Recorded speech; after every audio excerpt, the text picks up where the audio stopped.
Morning बच्चों। B के बायोटिच में आप सबका एक बार फिर स्वागत है। आज हम लेकर आए हैं आप लोगों के लिए बहुत ही महत्वपूर्ण टॉपिक। ठीक है, आज का हमारा जो टॉपिक है, जुड़वा बच्चे कैसे होते हैं। मतलब कई महिलाओं में आपने सुना होगा कि उसको एक साथ दो या दो से ज़्यादा बच्चे उत्पन्न हुए हैं, तो आखिर यह कैसे होता है। ठीक है, इसका क्या कारण है। और जब जुड़वा बच्चे किसी माता के गर्भ में होते हैं, महिला के गर्भ में होते हैं, तो उनमें क्या लक्षण दिखाई पड़ते हैं और उसका बैड इफेक्ट क्या होता है, उसका हानिकारक प्रभाव क्या पड़ता है और उनके सामने क्या क्या समस्या होती है। इन सभी सवालों का जवाब आपको इस वीडियो में मिलने वाला है। तो आइए शुरू करते हैं। शुरू करने से पहले आप लोगों से एक विनम्र रिक्वेस्ट है कि आप लोग यदि नए हैं तो हमारे चैनल बी के बायोटिच को सब्सक्राइब कर लीजिएगा, क्योंकि इस चैनल पर आपको बहुत ही मज़ेदार और जानकारी भरे वीडियो जो कि स्पेशल बायोलॉजी से रिलेटेड होगा। ठीक है, तो आइए शुरू करते हैं। जुड़वा बच्चे कैसे होते हैं। ठीक है, पहले समान तरीका जानिए कि आखिर जो है बच्चे उत्पन्न कैसे होते हैं। ठीक है, इन समान तरीके का यदि आप समझ जाइएगा तो आपको ये अच्छी तरह से समझ में आ जाएगा।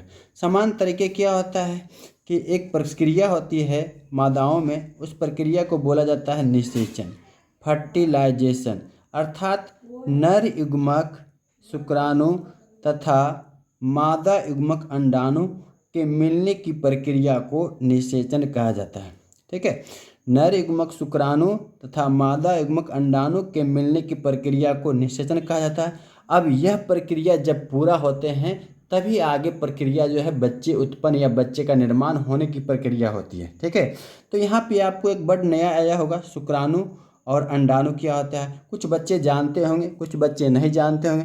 यदि जानते हैं तो उनके लिए भी ठीक है, और जो नहीं जानते हैं उनके लिए तो और अति है कि आप इस वीडियो में वह सब जान जाइएगा। ठीक है, अब देखिए क्या होता है। निषेचन के उपरांत युग्मनज का निर्माण होता है और युग्मनज विकसित होकर भ्रूण तथा फीटस का निर्माण करता है। जो गर्भ में पल रहे बच्चे उसी को फीटस या शिशु कहते हैं।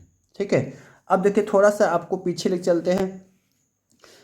हर एक पुरुष और महिला के शरीर में एक थैलीनुमा रचना पाई जाती है। जैसा कि मान लीजिए कि पुरुष के शरीर के भीतर शरीर में एक थैलीनुमा रचना होता है जिसको बोलते हैं टेस्टिस। अब यह कहाँ पाया जाता है, तो पुरुषों में जो टेस्टिस होते हैं दोनों जांघों के बीच नीचे लटका हुआ आता है, उस थैलीनुमा रचना को बोलते हैं ब्रीसन। अब यही वह पार्ट है जो बच्चे के निर्माण में हेल्प करता है। तो यह ब्रीसन जो एक थैलीनुमा रचना है इसको जनन ग्रंथि बोला जाता है पुरुषों में। ठीक है, इस जनन ग्रंथि के द्वारा एक युग्मक का निर्माण होता है जिसको शुक्राणु कहते हैं। इस जनन ग्रंथि के द्वारा एक युग्मक बनते हैं जिसको बोलते हैं शुक्राणु, और यह शुक्राणु ही कहलाता है नर युग्मक। मतलब इस तरह का ब्रीसन के भीतर हजारों लाखों की संख्या में शुक्राणु बनते हैं।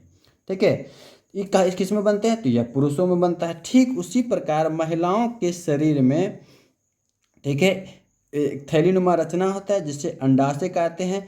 ठीक है, और यह अंडाशय के भीतर अंडाणु बनते हैं। यहाँ पे आपको ध्यान रखना होगा कि जैसे पुरुष के वृषण में हजारों लाखों की संख्या में शुक्राणु बनते हैं, ठीक उसी प्रकार महिलाओं के अंडाशय में हजारों लाखों की संख्या में अंडाणु नहीं बनते हैं। ठीक है, और एक चीज जान लीजिए कि पुरुषों में जो अंडाशय जनन ग्रंथि है वह दो होते हैं, इसकी संख्या दो या एक जोड़ आता है। ठीक उसी प्रकार महिलाओं में जो जनन ग्रंथि है अंडाशय, इसकी भी संख्या दो होता है अर्थात एक जोड़ा होते हैं। ठीक है, यह दोनों क्या करता है, ये मादा युग्मक अंडाणु का निर्माण करता है, पुरुषों में वृषण जो है नर युग्मक शुक्राणु करता है, और अंडाणु की रचना इस तरह से होती है। ठीक है, अब देखिए कि महिलाओं में जो होता है, जब महिलाएं या लड़कियां 12 साल या 10 से 12 साल में होती है तो उसमें क्रियाएं होती है मासिक चक्र। मासिक चक्र के बाद क्या होते हैं, 14वें दिन उसके अंडाशय में मतलब अंडाणु का बनना परिपक्व हो जाता है। ठीक है, मासिक चक्र के बाद उसके अंडाशय में क्या होता है, अंडाणु का बनना प्रारंभ होता है, और 14वें दिन यह अंडाणु परिपक्व होकर बाहर निकलते हैं। मतलब अंडाशय से बाहर निकल के आता है कहाँ, फेलोपियन नलिका में आते हैं। उस बीच यदि वह महिला किसी पुरुष के साथ यौन क्रिया संभोग क्रिया करते हैं तो पुरुषों के द्वारा शुक्राणु प्रवेश कर जाएंगे और शुक्राणु जब प्रवेश करेंगे तो वह शुक्राणु अंडाणु से मिलके क्या बना लेगा, युग्मनज बना लेगा। इस तरह से निषेचन क्रिया हो जाएंगे। अब इस प्रोसेस को हम लोग क्या बोलते हैं, निषेचन कहते हैं। अब जब यह निषेचन होता है तो इस तरह से युग्मनज का निर्माण होता है। एक बार फिर से आप लोग को समझ आए कि देखिए, यदि कोई पुरुष किसी महिला के साथ संभोग क्रिया में करते हैं कि पुरुष जो है अपने जनन अंग शिशन होते हैं जो कि जांघों के बीच लटके होते हैं, लंबे होते हैं, बेलनाकार होते हैं। इस शिशन को मादा के योनि में डालते हैं। ठीक है, मादा के जनन अंग भाग जो है योनि उसमें डालते हैं। उसके बाद डालने के बाद क्या होता है, शिशन से अधिक संख्या में, लाखों की संख्या में शुक्राणु मादा के योनि में छोड़े जाते हैं और उस बीच मादा के अंडाशय से बाहर यदि फैलोपियन नलिका में अंडाणु आ गए हैं तो शुक्राणु जाके अंडाणु से मिलके युग्मनज का निर्माण करेगा और इस तरह से यह युग्मनज फिर विकसित होकर क्या बनाएगा, भ्रूण बनाएंगे। यही युग्मनज क्या होगा, विकसित होकर भ्रूण बनाएगा, फिर और विकसित होकर यह बच्चे या शिशु का रूप ले लेगा जो माता के गर्भ में पल रहे होते हैं। ठीक है, तो ये नॉर्मल तरीका हुआ कि इस तरह से संतान का निर्माण होता है। अब आपको समझ में आ जाएगा कि जुड़वा बच्चे कैसे होते हैं, जुड़वा होने के क्या क्या तरीके हैं। ठीक है, ये देखो भाई, ये हम जो बना रखे हैं ये मादा का जनन ग्रंथि है। ठीक है, पूरी रचना है। इस जो बाह्य रचना होता है इसको बोलते हैं योनि, इसको बोला जाता है योनि। ये जो मादा में बताया कि एक जोड़ा अंडाशय होता है, इस तरह से अंडाशय होते हैं जो नाभि के नीचे दोनों साइड होते हैं। ठीक है, और इसको जो बोला जाता है फैलोपियन नलिका, इसको बोला जाता है फैलोपियन नलिका।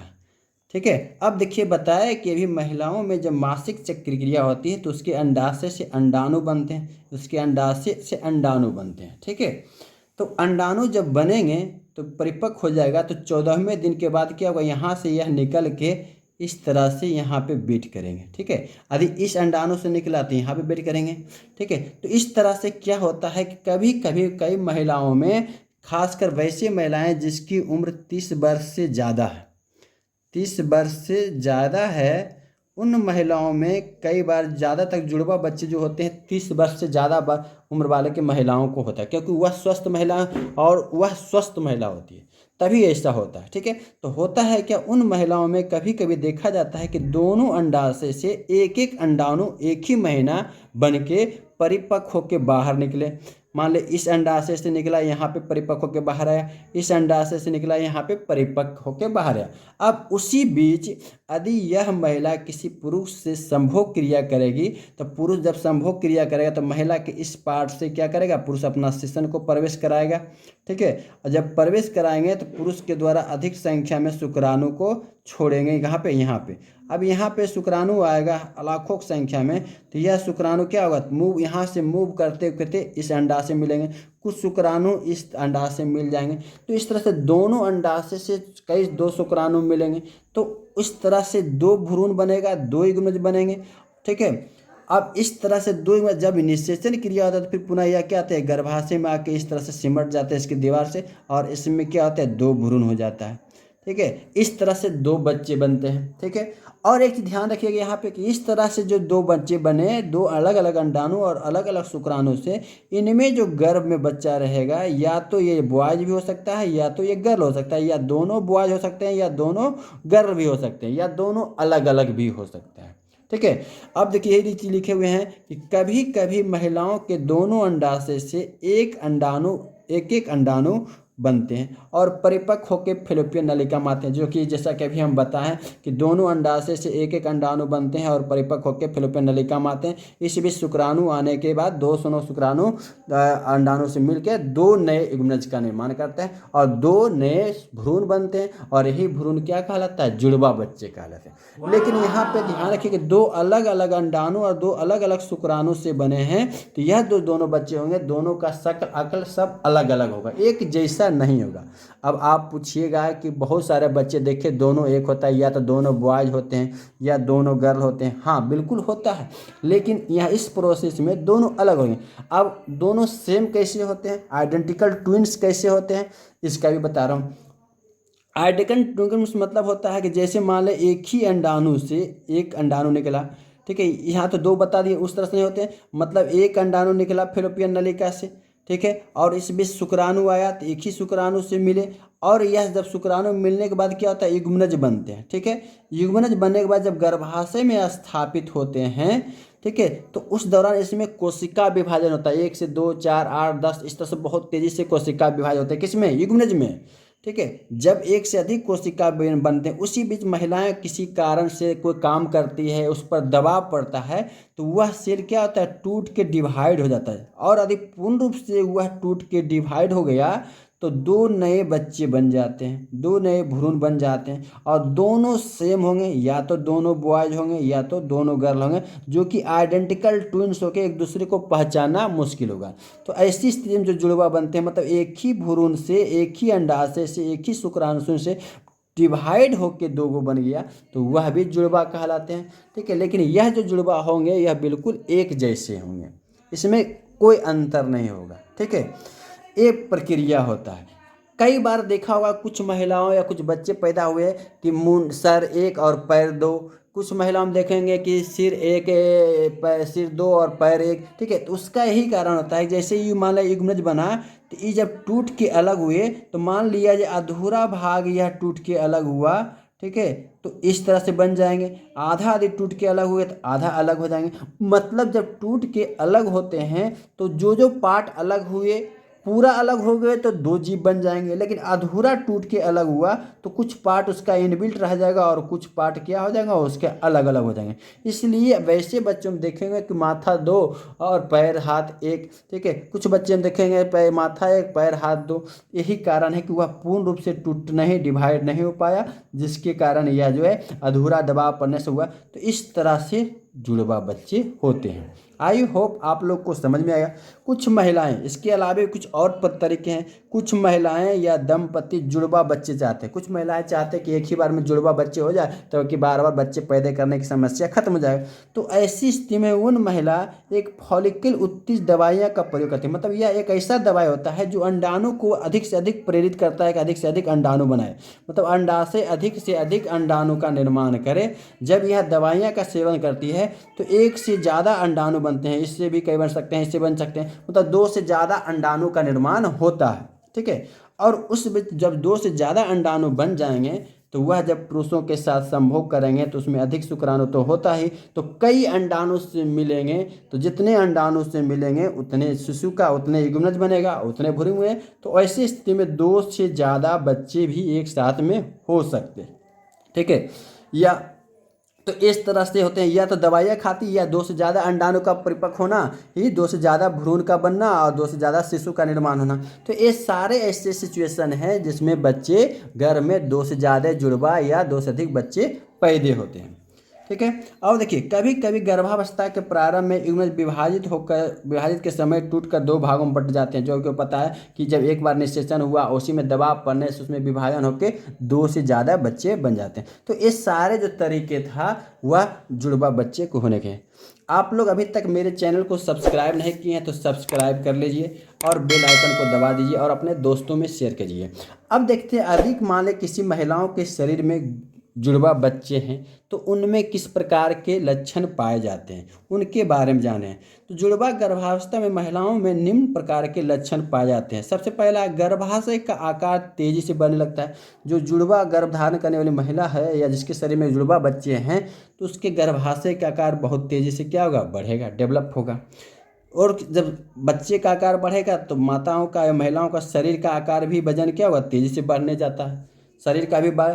और वैसे महिलाएं बार बार को पेशाब आता है। मतलब जो महिला ऐसे तो गर्भवती महिला को अक्सर पेशाब आता है, लेकिन जुड़वा बच्चे वाली गर्भ महिलाएं में और ज़्यादा तेज़ी से आते हैं। और उन महिलाओं में क्या होता है, टखनों एवं जोड़ों में दर्द भी होते हैं। मतलब घुटनों हो गया, टखनों हो गया, आगे से। और क्या है, 5वां जो प्रमुख लक्षण है, गर्भ में पल रहे शिशुओं की दिल की धड़कन 10 से 12 सप्ताह में ही सुनाई पड़ता है। नॉर्मली जो समान बच्चे एक होते हैं गर्भ में, उसमें लगभग 20 से 25 सप्ताह के बाद जो है दिल की धड़कनें सुनाई पड़ती है उन माताओं को। लेकिन जो गर्भ में जुड़वा बच्चे हैं उसमें 10 से 12 सप्ताह में ही उसमें दिल की धड़कन सुनाई पड़ती है। और क्या होता है, जो जुड़वा बच्चे वाली महिलाएं होती हैं उनमें क्या होता है, सुबह सुबह तीव्र मिचली आना एवं मानसिक कमजोरी महसूस करना। मतलब उन महिलाओं में बार बार सुबह सुबह लगेगा, उल्टी के जैसा मन करेगा और मानसिक कमजोरी महसूस करेगी। ठीक है, ये था आपके जो गर्भ में पल रहे किसी माताओं या महिलाओं के शरीर में जुड़वा बच्चे, उसके लक्षण थे। अब जुड़वा बच्चे के साथ गर्भवती महिला के लिए अनेक समस्या आती है। ऐसे भी गर्भवती महिलाओं के साथ बहुत सावधानी रखना होता है, लेकिन जब जुड़वा या 2 से ज़्यादा बच्चे उसके गर्भ में हों तो उन्हें अनेक समस्या आती है, जो कि निम्नलिखित हैं। पहली समस्या है ट्विंस प्रेगनेंसी महिला में हाई ब्लड प्रेशर होता है। मतलब उसका ब्लड प्रेशर बहुत ज़्यादा हो जाते हैं, क्योंकि ब्लड का संचार तेजी से होगा, हर एक बच्चे का संचार जरूरत है। खून की कमी और ब्लड का संचार के साथ साथ क्या उनके शरीर में खून की कमी हो जाती है, और जब खून की कमी होगा तो वैसे एनीमिया रोग उत्पन्न होने की संभावना बढ़ जाती है। ठीक है, ट्विंस प्रेगनेंसी में प्री मेच्योर डिलीवरी की संभावना होती है। मतलब समय से पहले जो है डिलीवरी होने की संभावना बढ़ जाती है, समय से पहले उसमें बच्चे उत्पन्न होने की संभावना बढ़ जाती है। ट्विन प्रेगनेंसी के दौरान डायबिटीज की समस्या ज़्यादा होता है। डायबिटीज मतलब शरीर में चीनी की मात्रा बढ़ जाती है, जिससे में डायबिटीज की संख्या होती है। ट्विन्स प्रेगनेंसी में अनेक समस्या उत्पन्न होती है, जैसे बर्थ डिफेक्ट, कमजोरी, ब्लड प्रेशर बढ़ने से बच्चों पर असर इत्यादि। अनेक ऐसी समस्याएं हैं जो गर्भ में पल रहे शिशु या जुड़वा बच्चे की गर्भधारण की है वेनोमेजम, ये सभी लक्षण दिखाई पड़ते हैं। तो आई होप आप लोगों को ये वीडियो अच्छी तरह से समझ में आ गया होगा। ठीक है, नेक्स्ट वीडियो में फिर मिलेंगे, तब तक के लिए धन्यवाद, थैंक यू।